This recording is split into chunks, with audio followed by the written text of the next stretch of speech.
എടീ നീയൊന്ന് സഹകരിച്ചാൽ മതി. കാര്യം ആരും അറിയാതെ മുന്നോട്ട് കൊണ്ടുപോകാം. കുളിമുറിയുടെ വാതിൽ തല്ലി തകർത്ത് അകത്തേക്ക് വന്നുകൊണ്ട് അയാൾ പറഞ്ഞു. കിട്ടിയ മുണ്ടുടുത്ത് അവൾ അവളുടെ എല്ലാം മറിച്ചു. അയാൾ അയാളുടെ ആസക്തി നിറഞ്ഞ കണ്ണുകൾ കൊണ്ട് അവളെ അപ്പോൾ ഒഴിഞ്ഞു നോക്കുകയായിരുന്നു. സ്വന്തം ഭർത്താവിൻ്റെ ഏട്ടനാണ്. അടുത്തേക്ക് വന്നപ്പോൾ തന്നെ കള്ളിൻ്റെ രൂക്ഷമായ ഗന്ധമുണ്ടായിരുന്നു. സ്വന്തം അനിയൻ്റെ വിധവയാണെന്ന് പോലും ഓർക്കാതെ അയാൾ തന്നോട് ഇത്തരത്തിൽ പെരുമാറിയത് അവൾക്ക് ക്ഷമിക്കാൻ കഴിയുന്ന ഒരു കാര്യമായിരുന്നില്ല. അയാളുടെ മുഖത്തേക്ക് ആഞ്ഞടിച്ച് അയാളെ പുറകിലേക്ക് തള്ളി അവൾ കുളിമുറിയിൽ നിന്ന് ഇറങ്ങിയോടി. മുറിയിൽ ഉറങ്ങിക്കിടക്കുന്ന കുഞ്ഞിനെ ചേർത്ത് പിടിച്ച് അവൾ മതിയാവോളം കരഞ്ഞു. ഇതിപ്പോൾ കുറേ നാളായി അയാൾ ഇങ്ങനെ ഒരു വൃത്തികെട്ട മുഖവുമായി തൻ്റെ പുറകെ നടക്കുന്നു. കള്ളുകുടിയനായതുകൊണ്ട് അയാളുടെ ഭാര്യ പണ്ടേ അവരുടെ കാര്യം നോക്കി പോയതാണ്. ജോലിക്കും പോയില്ല, 24 മണിക്കൂറും കള്ളും കുടിച്ച് ഭൂമിക്ക് ഭാരമായി ഒരുത്തൻ. അവൾക്ക് എന്ത് ചെയ്യണമെന്നറിയില്ലായിരുന്നു. ഇവിടെ നിന്ന് ഇറങ്ങിയാലോ എന്ന് ചിന്തിച്ചു നിന്ന് പിന്നെ രഘുവേട്ടനെ കുറിച്ച് ഓർത്തു. അനുവിൻ്റെ ഭർത്താവ് രഘു ഗൾഫിലായിരുന്നു.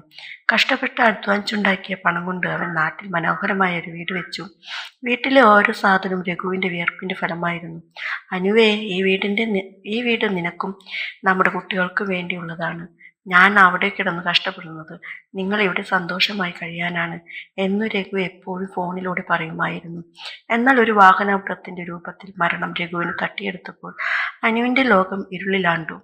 രഘുവിൻ്റെ മരണം കഴിഞ്ഞ് ഏതാനും ആഴ്ചകൾക്കുള്ളിൽ തന്നെ കാര്യം മാറിമറിഞ്ഞു. രഘുവിൻ്റെ ഏട്ടൻ രാജൻ ഒരു കടുത്ത മദ്യപാനിയായിരുന്നു.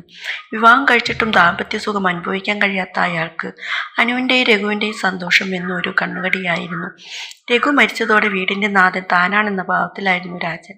പകൽ മുഴുവൻ കള്ളുഷാപ്പിൽ ഇരുന്ന് കുടിച്ച് വൈകുന്നേരം ലക്കില്ലാതെ ഇരുത്തുന്ന രാജൻ അനുവിനെ വാക്കുകൾ കൊണ്ട് ഉപദ്രവിക്കാൻ തുടങ്ങി. നീ എന്തിനാ ഇങ്ങനെ കരഞ്ഞു നടക്കുന്നത്? പോയവൻ പോയി, ഇനിയിപ്പോൾ ഈ വീടും ഇതിലുള്ളതൊക്കെ നോക്കാൻ ഞാനുണ്ടല്ലോ എന്ന് പരിഹാസത്തോടെ അയാൾ പറയുമായിരുന്നു. ഒരു ദിവസം വൈകുന്നേരം അടുക്കളയിൽ ജോലി ചെയ്യുകയായിരുന്നു അനുവിൻ്റെ അടുത്തേക്ക് രാജൻ വെച്ച് വന്നു. എന്താ അനുവേ ഇത്ര ഗമ? നിന്റെ കെട്ടിയോനുണ്ടാക്കിയ ഈ വീട് സ്വത്തൊക്കെ ഇനി എൻ്റെ കൂടെയാണ്.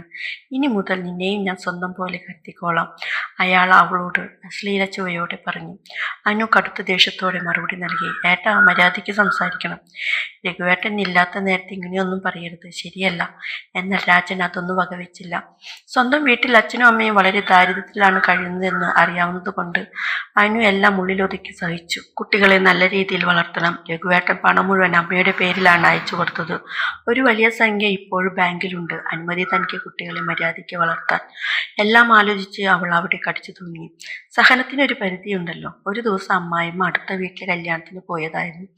വീടിനുള്ളിൽ തനിയെ പാത്രം കഴുകിക്കൊണ്ടിരുന്ന അനുവിൻ്റെ അടുത്തേക്ക് രാജൻ ലഹരി മൂത്ത് കടന്നു ചെന്നു. പെട്ടെന്ന് അയാൾ അവളുടെ കൈക്ക് വലിച്ചു പിടിച്ചു. വിട ഏട്ടാ, വിട, അനു അലറി വിളിച്ചു. നീ എന്തിനാ ഇങ്ങനെ പേടിക്കുന്നത്? ഞാൻ നിന്റെ ഏട്ടനല്ലേ എന്ന് പറഞ്ഞു അയാൾ അവളെ ചേർത്ത് പിടിക്കാൻ ശ്രമിച്ചു. സർവ്വശക്തിയും എടുത്ത് അനു അയാളെ തള്ളി മാറ്റി.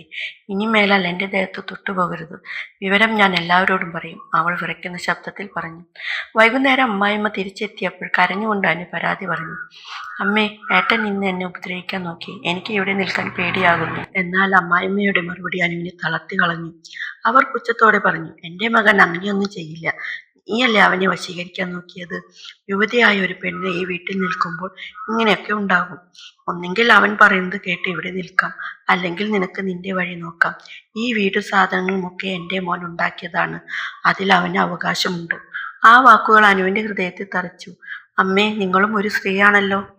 എന്നിട്ടും ഇങ്ങനെ പറയാൻ നിങ്ങൾക്ക് എങ്ങനെ തോന്നുന്നു? രഘുവേട്ടൻ ഇത് കേൾക്കുന്നുണ്ടാകും, അനു വിതുമ്പിക്കൊണ്ട് പറഞ്ഞു. രഘു പോയി. ഇനി ഇവിടെ വാഴുന്നത് രാജനാണ്. ഇഷ്ടമില്ലെങ്കിൽ നിനക്ക് ഇറങ്ങിപ്പോകാം, അമ്മായിമ്മ തർപ്പിച്ചു പറഞ്ഞു. ആ നിമിഷം അനുവിൻ്റെ ഉള്ളിൽ പുകഞ്ഞുകൊണ്ടിരുന്ന അഗ്നി കത്തി. ഇവിടെ നിന്ന് ഇറങ്ങിപ്പോയാലോ എന്നോർത്തു. പക്ഷെ അപ്പോഴും ഓർമ്മ വന്നത് രഘുവേട്ടൻ്റെ വാക്കുകളാണ്. പറഞ്ഞതുകൊണ്ട് അയാളുടെ ഉപദ്രവം ഉണ്ടാവില്ല എന്ന് കരുതി. പക്ഷെ അടുത്ത ദിവസം കുളിമുറിയിൽ കുളിക്കാൻ നിന്നപ്പോഴാണ് വീണ്ടും അയാൾ അങ്ങനെയെല്ലാം ചെയ്തത്. ആത്മാഭിമാനം പണയം വെച്ച് ഇനിയും അവിടെ തുടരാൻ അവൾ തയ്യാറല്ലായിരുന്നു. കയ്യിലുണ്ടായിരുന്ന തുച്ഛമായ കുറച്ച് ആഭരണങ്ങൾ രഘുവിൻ്റെ ഫോട്ടോയും എടുത്തുകൊണ്ട് അനു ആ പടിയിറങ്ങി. സ്വന്തം വീട്ടിൽ തിരിച്ചെത്തിയ അനുവിനെ കണ്ട് അച്ഛനും അമ്മയും ഞെട്ടിപ്പോയി. മോളെ, എന്ത് പറ്റി എന്ന് ചോദിച്ച അച്ഛനോട് അവൾ എല്ലാം തുറന്നു പറഞ്ഞു. സാരമില്ല മോളെ, കഞ്ഞി കുടിക്കുന്നുണ്ടെങ്കിൽ നമ്മൾ ഒരുമിച്ച് കുടിക്കും. നീ ധൈര്യമായിരിക്കെ, അച്ഛൻ അവളെ ആശ്വസിപ്പിച്ചു. എങ്കിലും അവിടെയും ബുദ്ധിമുട്ടുകൾ ഏറെയായിരുന്നു. അവർ 2 പെൺകുട്ടികളാണ്. അനുവിൻ്റെയും ചേച്ചിയുടെയും വിവാഹം കഴിപ്പിച്ചയക്കാൻ ആ അച്ഛൻ ഒരുപാട് ബുദ്ധിമുട്ടി. അതിൻ്റെ കടം ഇപ്പോഴും വീട്ടിയിട്ടില്ല. അമ്മേ, എനിക്ക് ഇങ്ങനെ വെറുതെ വെറുതെ ഇരിക്കാൻ പറ്റില്ല. എന്തെങ്കിലും ജോലി ചെയ്യണം. അനു തന്റെ ആഗ്രഹം പ്രകടിപ്പിച്ചു. പണ്ട് സ്കൂളിൽ പഠിക്കുമ്പോൾ തയ്യൽ പഠിച്ചത് അനുവിന്റെ ഓർമ്മയിൽ വന്നു. അവൾ തന്റെ പഴയ തയ്യൽ മെഷീൻ പൊടി തട്ടിയെടുത്തു. അയൽപ്പക്കത്തെ ലീലേച്ചി ആദ്യമായി ഒരു തുണി തുന്നാൻ കൊടുത്തു. അനുവേ, നീ ഇത് നന്നായി തുന്നുന്നുണ്ടല്ലോ, നീ ഇതൊരു ജോലിയായി എടുത്തുകൂടി. ലീലേച്ചിയുടെ ആ ചോദ്യം അവൾക്ക് പ്രചോദനമായി.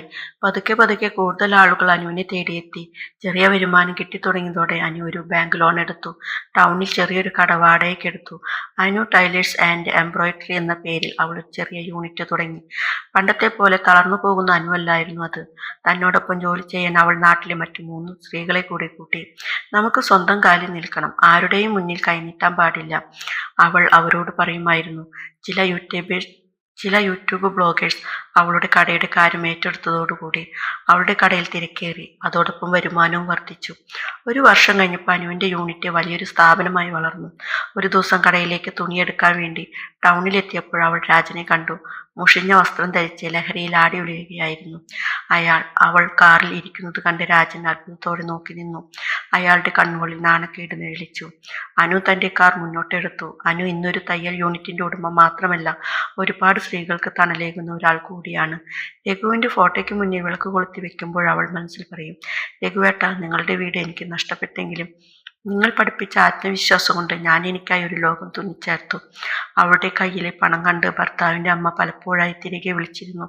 നല്ല 2 വർത്തമാനം പറഞ്ഞിട്ട് തന്നെയാണ് ആ ബന്ധം എന്നേക്കുമായി അവസാനിപ്പിച്ചത്.